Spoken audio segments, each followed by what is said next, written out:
Household expenses in Singapore rose in August 2024 as core inflation, a key measure excluding private transport and accommodation, increased to 2.7% year-on-year. This followed a surprise decline in July, when core inflation dropped to 2.5%, marking its lowest level in over 2 years. According to a joint statement issued by the Monetary Authority of Singapore and the Ministry of Trade and Industry, the uptick in inflation was primarily driven by rising service costs. Services inflation accelerated to 3.3% in August, up from 2.9% in July, driven by an increase in holiday-related expenses, while airfares recorded smaller declines. Overall, or headline inflation, which includes all sectors, fell slightly to 2.2% year-on-year in August, down from 2.4% in July.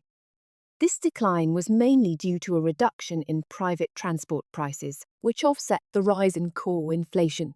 Month-on-month figures, however, point to continued price pressures, with core inflation increasing by 0.3% and overall inflation by 0.7% during the same period.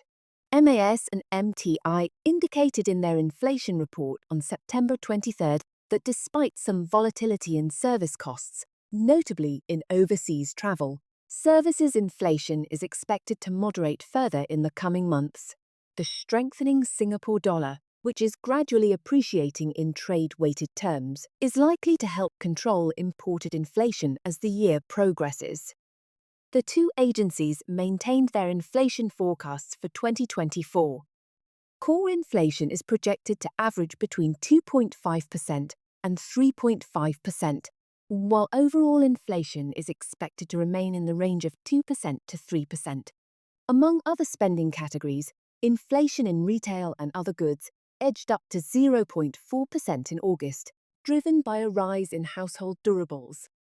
Food inflation remained unchanged at 2.7%, as an increase in non-cooked food prices was offset by a reduction in food services inflation. The report also noted that electricity and gas inflation held steady at 6.6% in August, as a smaller increase in electricity prices was balanced by a larger rise in gas prices.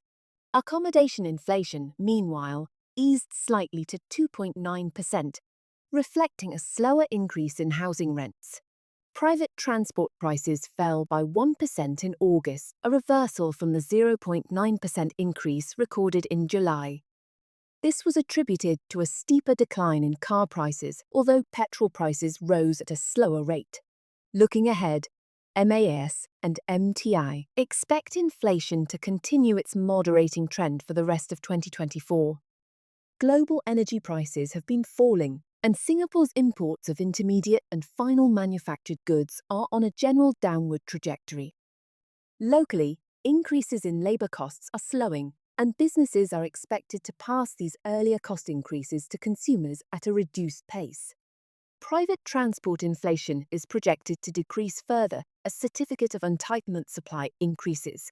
Similarly, accommodation inflation should ease as more housing units become available for rent throughout the year. However, MAS and MTI said risks to the inflation outlook remain. Stronger than expected labour market performance could reignite wage growth, while global factors, such as fresh geopolitical shocks or adverse weather, could place renewed upward pressure on energy and food prices.